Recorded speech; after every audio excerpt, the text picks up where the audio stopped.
Buenos días a todos, hermanos y hermanos, igualmente a los que están conectados a través de la plataforma Zoom.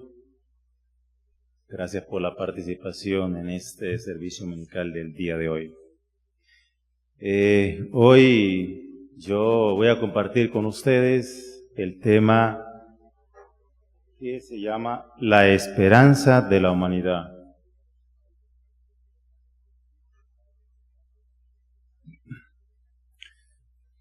Pero esta misma esperanza también lo tiene nuestro Creador para con nosotros. Esta misma esperanza que la humanidad tiene, de igual manera Dios la tiene para con la humanidad, en querer convertirse en Padre. Igualmente la humanidad en convertirse en hijos. ¿Por qué verdaderamente Dios nunca se ha convertido en Padre? Desde un principio eso fue su anhelo, pero debido a que no hubo esa obediencia, miramos entonces que no se pudo lograr. Y miramos entonces que no fue tan fácil porque tuvieron que tardar 4000 años para poder Dios ver a un hijo y llamarle hijo, que fue Jesús. Aquí podemos ver nosotros en este pasaje bíblico, en Mateo 17:5, dijo Dios, en todo el Antiguo Testamento no vamos a ver que Dios había anunciado este tipo de palabra. Dios no lo había hecho. Hasta 4000 años después de haber creado a Adán, Dios dice, este es mi Hijo amado, el cual tengo complacencia. Y miramos también las palabras de Jesús, porque Jesús también dice, en Juan 16:28, dice él, yo he venido de mi Padre. ¿Y cómo decía esto Jesús cuando realmente los escribas y fariseos le decían, nosotros tenemos a un Padre que es Dios? Si verdaderamente fuera, dice Jesús, vuestro Padre, si fuera vuestro Padre, me amarías, porque yo de Él he venido. Entonces, podemos ver nosotros que Jesús decía, vuestro Padre es otro. Y ustedes ya saben cuál es vuestro Padre, de dónde descendemos nosotros, ¿verdad? Nuestro Padre es Satanás.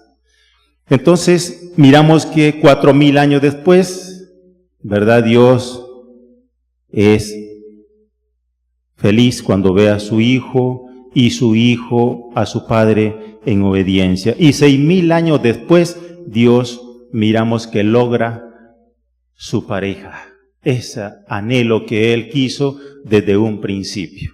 Allí Él logra esa felicidad.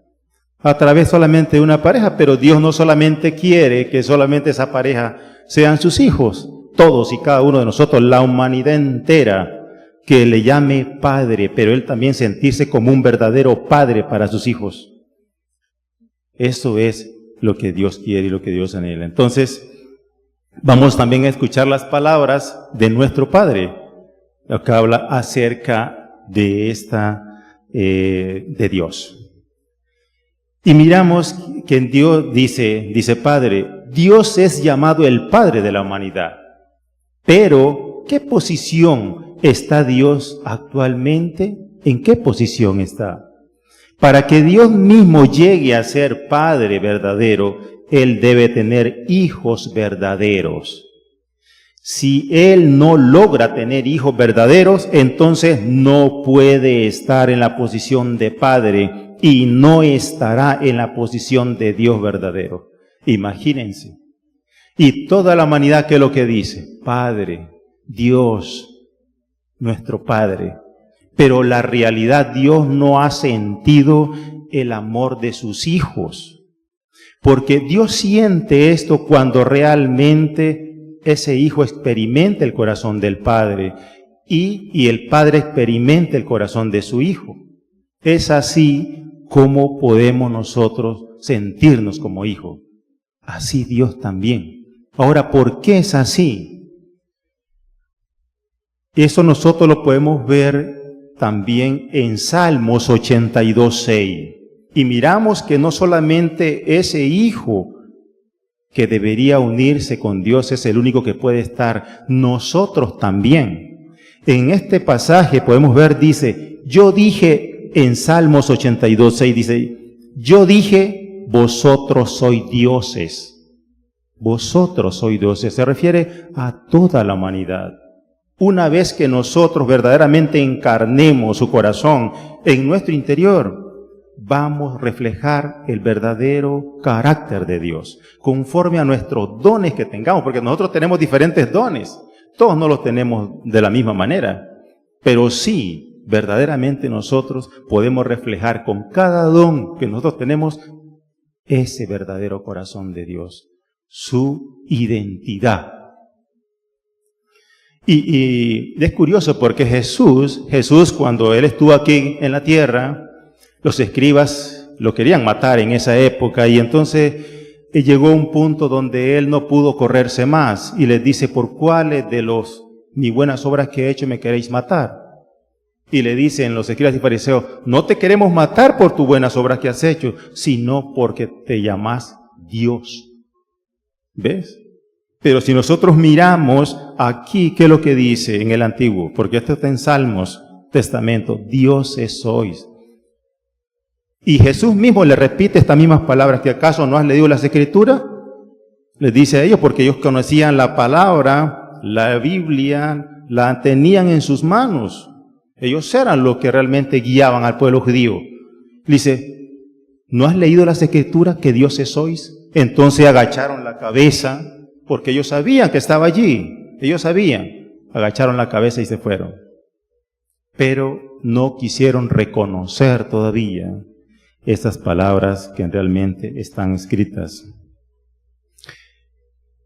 En este pasaje de Isaías 9:6, miramos claramente también lo que nos dice. Dice, porque un niño nos es nacido, hijo nos es dado, el principiado sobre su hombro y llamarse su nombre admirable, consejero Dios fuerte, Padre, príncipe de paz.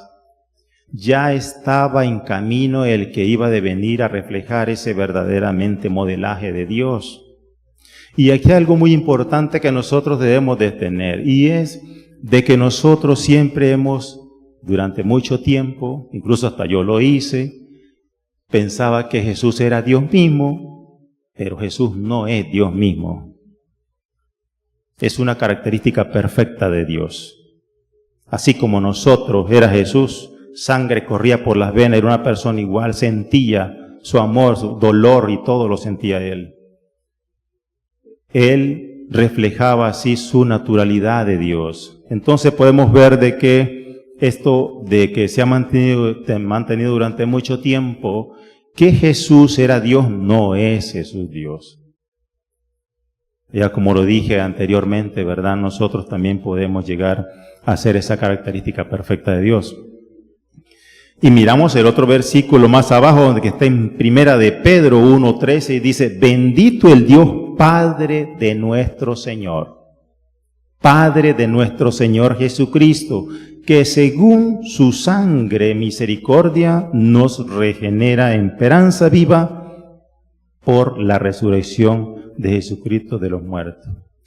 Pero también aquí hay algo muy importante que tenemos que ver, y es de que la resurrección se da no solamente espiritual. En este tiempo miramos que incluso Pablo mismo, él lo anuncia y lo escribe en este pasaje en Romanos 7:23, cuando él fue un hombre que verdaderamente hacía la voluntad de Dios. A pesar de que él no estuvo con los discípulos en la época que estuvo Jesús, pero él, cuando Dios lo elige para que haga la voluntad, él experimenta y publica lo que él siente dentro de sí y dice, yo en mi parte interna me deleito en la ley de Dios. O sea que es la parte espiritual. Pero veo otra ley, dice que se revela contra la ley de mis miembros y me lleva cautivo al pecado. ¿Cuáles son esas partes donde él se siente que tiene esa controversia? Es en la parte material, la parte física, que verdaderamente no pudo lograrse la restauración. Y es aquí donde Jesús dice que tiene que volver de nuevo. ¿Por qué? Porque no cumplió su misión total que venía a cumplir. Para que tengamos una restauración total, necesita hacerlo a través de la materia, el cuerpo físico de cada uno de nosotros. Es por eso que miramos entonces que Jesús da a aquel que cree y se une, salva espiritualmente, porque la parte espiritual verdaderamente está allí. Si nosotros miramos en los pasajes de la Biblia, dice que Padre, Hijo, Espíritu Santo siempre se ha mantenido sin sustancia. No se sustancializó la parte femenina de Dios, entonces está en espíritu. Pero sí, el espíritu de Jesús con el espíritu femenino está en el mundo espiritual. Es ahí donde dan renacimiento espiritual. Pero entonces dice Jesús que Él también tiene que volver de nuevo para poder lograr la restauración física. Entonces, solamente así, además, nosotros podemos ver claramente, tenemos que, así como Dios crea a ese hombre, primera mujer en el jardín del Edén, había una Eva. Cuando viene Jesús tenía que haber esa segunda Eva también igual, pero no la hubo. En 1 Corintios 15:45 dice que Jesús es el segundo Adán. ¿Y cuál era la misión del primer Adán? Esas 3 bendiciones. Lo mismo tiene Jesús, esa es la única misión que tiene para poder salvar a la humanidad. Vamos a continuar entonces escuchando las palabras de nuestros padres y dice, Dios juró que Él establecería a los padres verdaderos, aún así fuese necesario un curso histórico interminable de dificultades y sufrimiento. Al mismo tiempo, Dios está trabajando restaurar hijos verdaderos, esposos, esposas verdaderos, hermanos verdaderos, naciones verdaderas y un mundo verdadero, una humanidad verdadera, un cielo y tierra verdadero. Dios no entra así nomás en los corazones de las personas. ¿Por qué no entra Dios en los corazones de las personas así nomás? Puesto de que todo el ser humano verdaderamente podemos ver de que fue, después del fracaso que se da, mantiene una distancia entre Dios y la humanidad. Entonces Dios lo que hace es tratar de que todas las cosas se unan a estas personas caídas, pero una vez que se unan, Dios trata de poder entrar en los corazones de cada uno de los individuos. Es así como Dios entonces podemos que Él puede llegar a ser el Padre del corazón en cada uno de nosotros. Es así donde Él puede llegar a ser. Y una vez que logre eso, es así donde logra entonces la meta final de la restauración. Pero para eso cada uno tiene que cumplir con su parte de responsabilidad.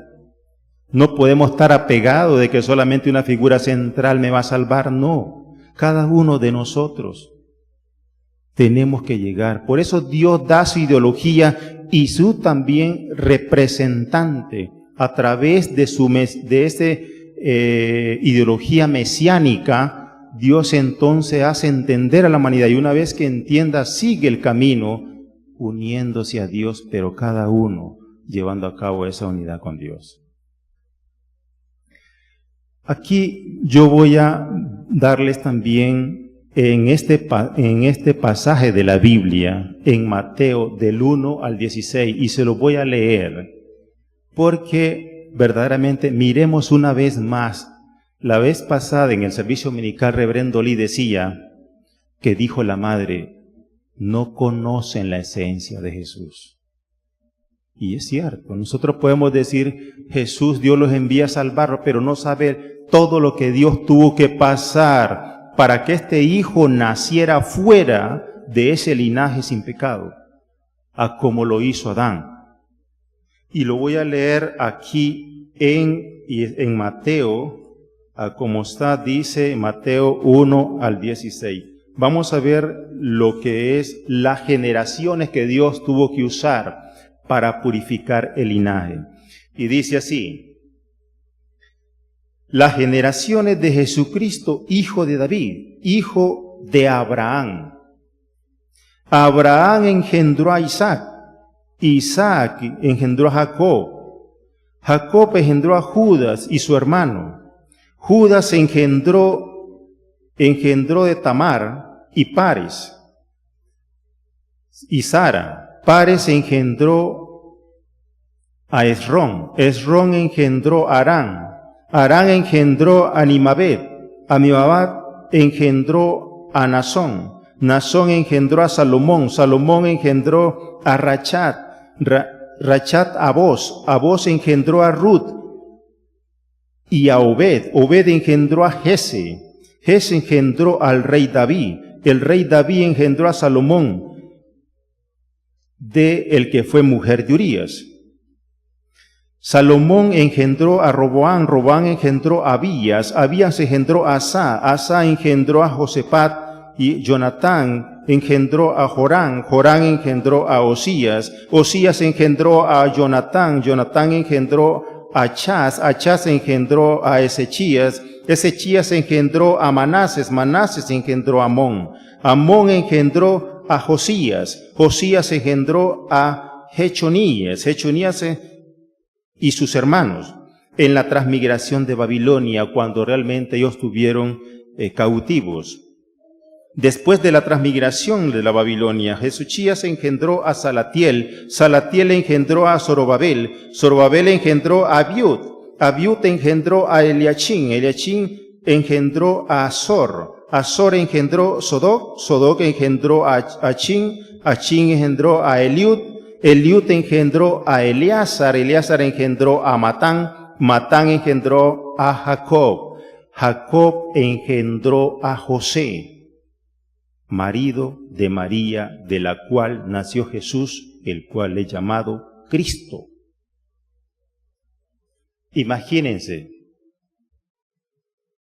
lo que tuvo que usar Dios para poder llevar a cabo de que naciera un hijo sin pecado. Todo esto y cómo se lleva a cabo esta restauración. ¿Cómo? A través del sufrimiento. Dios tuvo que ver a sus hijos sufrir. Todas estas que no han sido registradas porque solo están los nombres nada más, pero el sacrificio que ellos tuvieron que pasar no lo vemos aquí. Solo están los nombres de cuál viene el linaje Dios usando para poder llevar a cabo esta final y poder experimentar su alegría. Entonces podemos ver de dónde viene Jesús. Jesús no lo tenía Dios escondido, no lo tenía, sino que Dios, desde el momento que el fracasa, Satanás le mata a sus hijos, entonces Dios comienza a trabajar del mismo ser humano purificando su sangre para sacarla fuera de ese mal y poder llevar a cabo su meta. Y es así como podemos nosotros mirábamos y decíamos antes que 4000 años se llevó Dios para poder lograr la restauración y poder ver a ese hijo, igual que Adán que lo había creado. ¿Qué sucede? Dice Padre en los últimos días. El cielo y la tierra están dando vuelta. Esto significa que el orden natural está cambiado. Decir que el orden natural ha cambiado no significa que el cielo se divide en dos y que la tierra redonda se hace plana. En cuanto a la voluntad de Dios, significa que las personas que llegan más tarde se convierten en antepasados y las personas que llegan primero se convierten en descendientes. En los últimos días, los primeros antepasados de la humanidad aparecen por primera vez en 6000 años, por lo que todas las personas deben recibir la carne, la sangre de los padres verdaderos para que se establezca la órbita apropiada. Miramos entonces que debido a este mal que se dio, Dios ha usado las religiones. ¿Para qué? Para que realmente restaurara la humanidad. Dios la ha usado. Sin ser una figura central, aunque verdaderamente también haya llegado a dar inicio a ese amor verdadero. Y también, aunque toda la gente le siga a esta figura, aún así, él no puede todavía destruir esta lucha entre Dios y Satanás. No la puede. Aunque sea el Hijo predilecto, no puede hacerlo. ¿Por qué? Porque cada uno de nosotros tenemos que hacer eso. Cada uno. Tenemos que convertirnos en esos hijos primogénitos, en esas hijas unigénitas. Hoy en día tenemos a nuestra madre verdadera, la hija unigénita. Esa parte femenina que no llevó a cabo Jesús, hoy en día la podemos ver y está con nosotros. Y miramos lo que decía ahora en Speak TV, ella, viven una vida dorada, únanse a mí, dice la madre, porque sabe muy bien el momento crucial que nosotros vivimos. Y eso es lo que nosotros tenemos que tener y pedir sabiduría a Dios para poder lograr entender el momento que nosotros vivimos. Y aquí nosotros podemos ver también lo que nos habla en estas palabras del Padre. ¿Por qué Jesús decía, antes que Abraham fuese, yo soy? El ideal de Dios era para establecerse desde un principio. No se logró, ningún hijo pudo mantener esa posición. Entonces, 4000 años después, ¿cuál era la misión de Jesús? Convertirse en ese hijo, pero también en un padre verdadero de la humanidad. Eso es lo que él tenía que hacer. Y no puede haber dos padres. Es el único. Pero también miramos que se lleva a cabo, y hoy en día nosotros lo miramos también a través de todo lo que se está llevando a cabo en la providencia de Dios, que por qué no, a través de nosotros todos nuestros ancestros son restaurados. Eso tenemos que verlo nosotros. Tenemos que ellos dependen de nosotros. Nosotros somos los primeros, aunque ellos tuvieron más antes aquí en la tierra, pero ellos no lograron estar con los padres verdaderos. No tuvieron esa oportunidad. Nosotros tenemos esa oportunidad y si nos unimos a los padres, somos más antes que él. Por eso Jesús decía, antes que Abraham yo soy. Abraham no era uno con Dios. Jesús sí era uno con Dios. Él mostraba su identidad de Dios.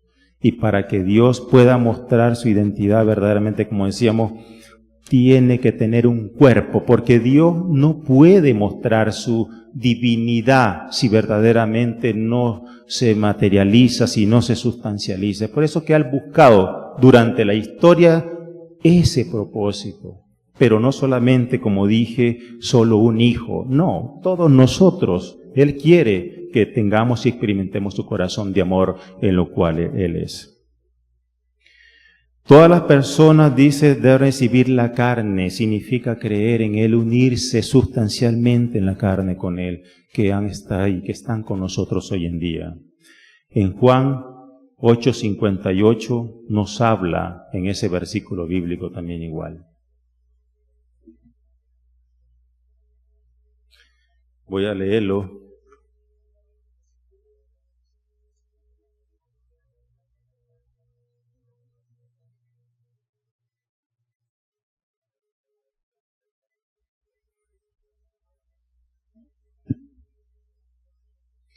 Y aquí dice Jesús, díjole Jesús, de cierto digo, antes que Abraham fuese, yo soy. Eso lo podemos ver en Juan 8:58, ¿verdad? Estas palabras son de Jesús, donde el cual pues Él dice que antes que Abraham, pero la gente en ese tiempo tampoco entendía, porque decía, ¿cómo? Apenas tenés 30 años y decís que sos antes que Abraham. No se estaba refiriendo a eso Jesús. Miramos entonces la verdaderamente sabiduría de Dios que estaba usando Él, que quería dar a entender a la humanidad, ¿a qué forma? Él no la pudo explicar porque tampoco entendía. Y hoy en día nosotros miramos claramente por qué Él explicaba y decía esto. Jesús tenía toda la sabiduría de Dios, Él conocía su gloria de Dios, pero Él también tenía esa misión de poder transmitirla hoy en día que nosotros tenemos, pero tampoco lo pudo hacer. ¿Por qué no? La gente estaba demasiado baja en entendimiento, no tenían el conocimiento para poder entenderlo.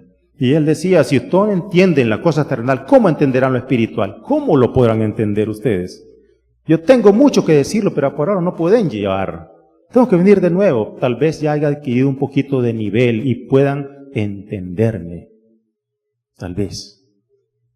Pero aún se preocupaba él todavía.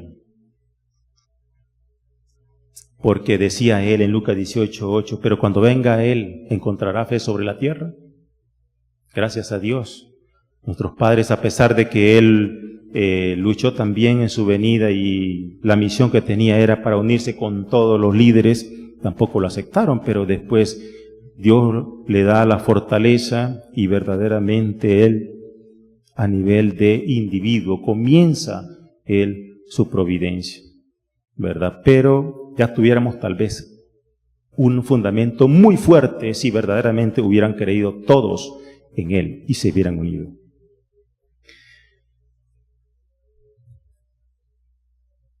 Vamos entonces a seguir leyendo. Dice, los señores del bien y el mal están luchando entre sí. Están librando una batalla entre el bien y el mal por los seres humanos. ¿Quién va a poner fin a esta batalla? Ni Dios ni Satanás pueden terminarla. ¿Quién pondrá fin a la lucha entre el Dios y el mal y el Dios del bien? Ni Dios ni Satanás pueden hacerlo. Solo una persona verdadera debe terminar la batalla. Solo una persona verdadera. Es por eso que nosotros tenemos que convertirnos en eso. Convertirnos en esas personas verdaderas. La lucha que nosotros debemos de tener verdaderamente es fuerte, pero es nuestra responsabilidad para poder alcanzar eso. ¿Verdad? Entonces, esta persona que realmente llega a unirse con Dios es lo que nos da también la guía y verdaderamente la ideología principal para que nosotros cumplamos con este propósito, ¿verdad? Sin eso entonces nosotros no podemos salvar. Es así como se salva la humanidad, conforme la ideología mesiánica, como dije, la ideología mesiánica es así como se logra la salvación.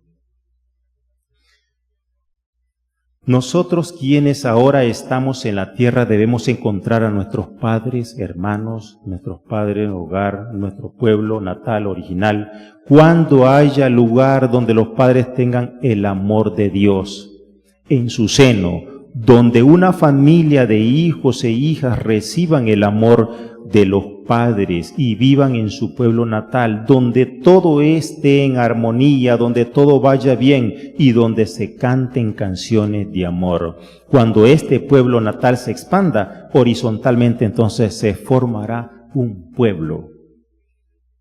¿Ves? La familia es muy importante, donde el cual nosotros debemos de mantener, donde se establezca verdaderamente ideal. Dios trató de establecer una familia de un principio. Dios trató. Cuando Él crea esa primera la mujer, al multiplicarse se iban a generar una familia, una tribu, y así se expandiría. A través de esa familia lograría ese verdadero amor en cada uno de los descendencias, pero también, ¿verdad? Fue lo que sucedió. La familia no se concentraron en él y miramos que engendramos el mal, y eso fue lo que nosotros hoy en día practicamos en nuestra vida. En estas palabras de nuestros padres dice, ¿qué quería decir Jesús cuando menciona amar al Señor tu Dios con todo tu corazón y con toda tu alma y con toda tu mente? Este es el principal, más grande mandamiento. Él quería decir que deberíamos ser personas públicas. Absolutamente. Ser una persona pública en el sentido absoluto significa que no existe el yo. ¿Por qué no el yo? Porque realmente nosotros lo ponemos sobre todas las cosas. Él como nuestra parte subjetiva. En pensamiento y acciones, sabemos muy bien que Él se convierte en ese sujeto absoluto central, representando a todo. Pero si nosotros realmente aplicamos el yo, ¿qué es lo que ha sido cuando nosotros hemos tenido todo este trayecto en nuestra vida aplicando el yo? ¿Quién es el que verdaderamente tiene propiedad en nosotros? ¿Es Satanás? Él tiene propiedad, él reclama eso. Él reclama eso. Entonces nosotros podemos ver de que debemos de dejar de mantener con ese yo, sino poner en todo a nuestro Creador como sujeto en nuestra vida. Unirnos materialmente, nuestra mente y cuerpo y corazón, para que todo también circule en armonía. Ese es el verdaderamente trabajo de nosotros. Ustedes, familias bendecidas de la iglesia, y dice Padre ya con nosotros, dice, ustedes, familias bendecidas de la iglesia de unificación, ¿han completado sus deberes? ¿Han completado? Originalmente, si fallaran en establecer un fundamento victorioso, su familia tendrían que haber ido en diferentes direcciones. Sin embargo, dice, miramos la gracia que tenemos. Sin embargo, en representación de ustedes, el Padre ha pavimentado el camino. Entonces necesitan vivir con el corazón más sincero, ofreciendo toda su devoción. Esto significa ser un solo corazón. Esa unidad se puede alcanzar cuando trasciende en distancia sus alrededores y la historia. ¿Ves? Tenemos una esperanza.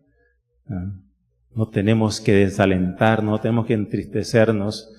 Podemos caer, pero sí podemos levantarnos y mantener siempre nuestra lealtad.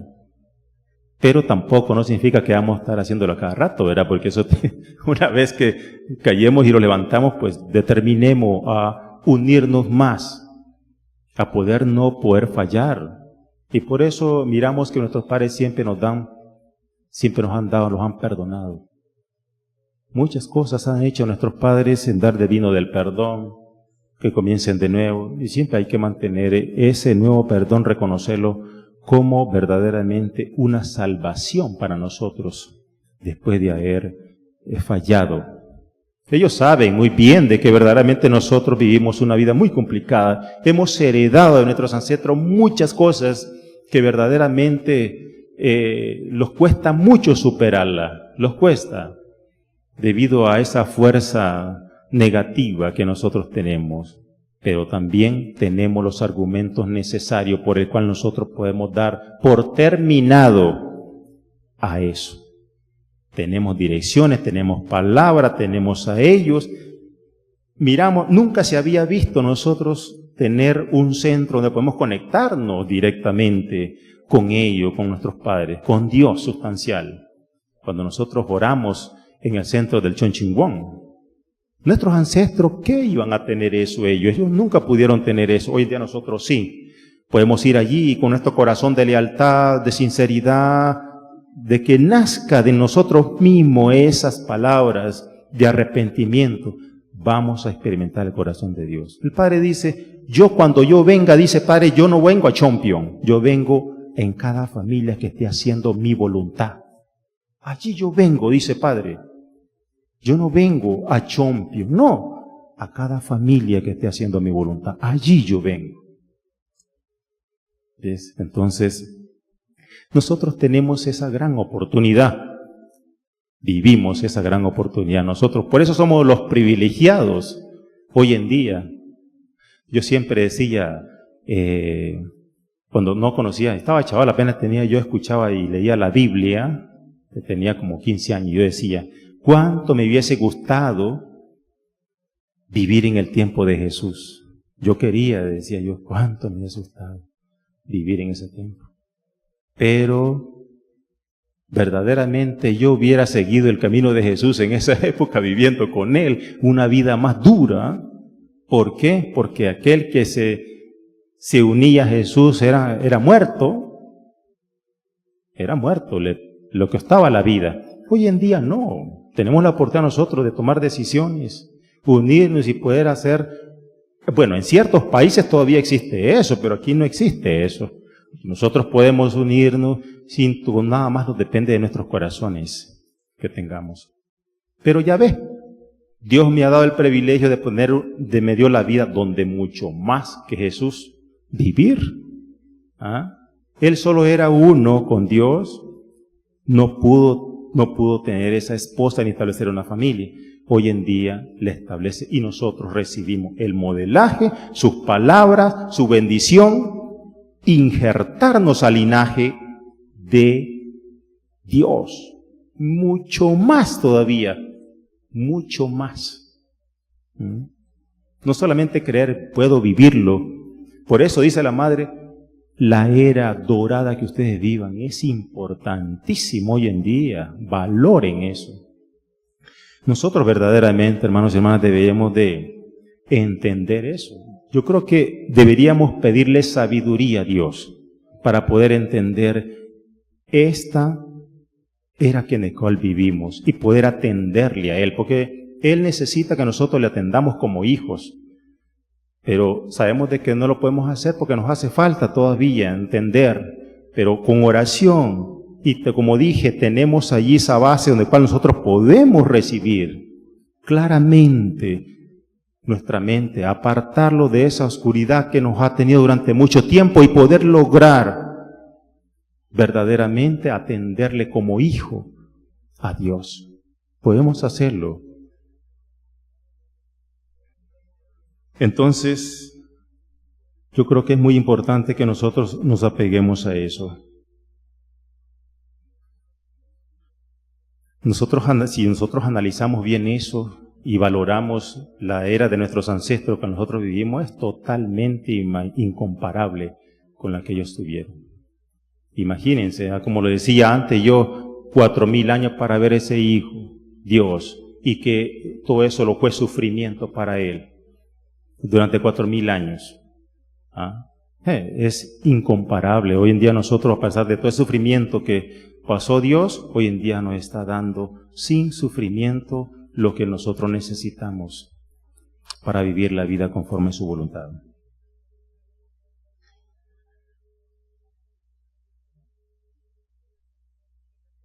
Miramos nosotros entonces que todas estas generaciones que se llevaron a cabo, este sufrimiento que hubo, del cual nosotros, donde decía, no tenemos conocimiento, pero verdaderamente ellos pasaron ese momento muy difícil. Si nosotros si lográramos entender ese verdaderamente tristeza, ese dolor, desde nuestras entrañas, de nuestro corazón, no nos negaríamos a hacer la voluntad de Dios. No nos negaríamos. Porque cuando una persona logra hasta ese punto y miramos los ejemplos de ellos, ese dolor sale a través de sus lágrimas. Y la Biblia claramente dice que Jesús derramaba lágrimas, haciendo oración para que el pueblo en esa época le entendiera quién era Él y que realmente pudieran entender el pueblo judío. ¿Cuáles miramos nosotros las oraciones de nuestro Padre? Las oraciones de nuestros padres son con lágrimas también, pidiéndole a Dios que ilumine la mente de la humanidad y pueda realmente entender el mensaje que les tiene hoy en día. Y las oraciones de nuestra madre, cuando la madre a veces la vemos que está hablando aquí con nosotros, también ella derrama lágrimas, pidiendo que la humanidad entienda lo que Dios anhela en esta era para el cumplimiento de su propósito. Lo mismo nos pasaría a nosotros, no nos negaríamos en nada, sacrificaríamos toda nuestra vida por complacer a nuestro Creador que nos dio la vida. Sacrificaríamos todo. Pero debido a que nosotros no tenemos todavía eso, no cumplimos con esta determinación como hijo de corazón que deberíamos de tener. Hijos verdaderos en el cual tenemos que llegar a convertirnos. Entonces, hermanos y hermanas, yo creo que es muy importante que nosotros, hoy en día que tenemos esta oportunidad, que tenemos realmente esta parte que nuestra madre nos ha dado para poder conectarnos con Dios y poder experimentar su amor y su corazón, y damos a nosotros sabiduría a Dios para que podamos realmente cumplir y poder entender este momento importantísimo en la historia, que no se va a volver a repetir, no se va a volver a repetir. Nosotros somos esos que hoy en día podemos lograrlo y podemos también, no lo hagamos por el bienestar mío, lo hagamos por el bienestar de mi familia, mi descendencia y hasta de nuestros ancestros, porque también ellos dependen de nosotros. Bien, hermanos y hermanas, entonces esas eran las palabras que quería compartir con ustedes el día de hoy. La esperanza de la humanidad. Cumplamos con esa esperanza, sustancialicémonos como hijos verdaderos, para que Dios también pueda experimentar y cumplir esa hazaña que Él anheló como Padre verdadero de todos sus hijos que han sido creados con mucho amor. Muchísimas gracias a todos, bendiciones y un feliz día. Gracias.